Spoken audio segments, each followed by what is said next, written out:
Aquí estamos alimentando al güey con tabaquito. El tabaco es una planta caliente y es por eso que lo usamos para el güey, para animarlo. Entonces le ponemos su tabaco.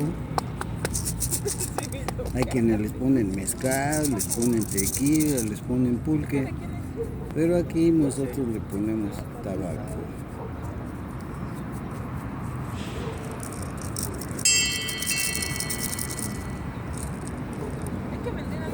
De esta manera lo vamos calentando, nos vamos conectando con él.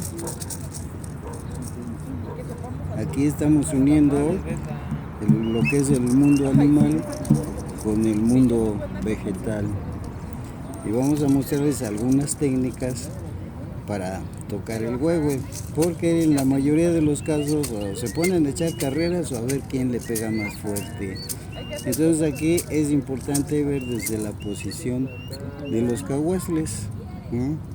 Tienen que estar sueltitos, las muñecas sueltas.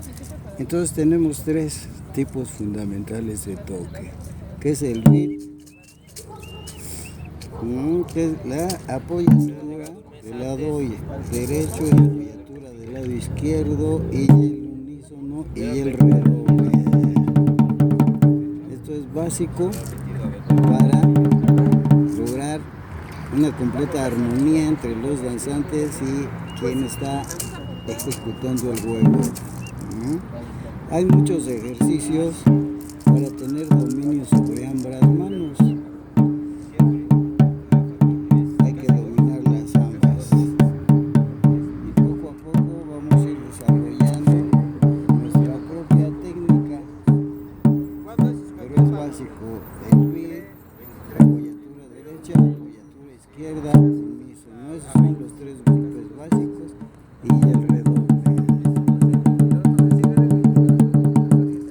Se trata es de hacer cantar el huevo y no hacerlo ladrar o hacerlo gritar.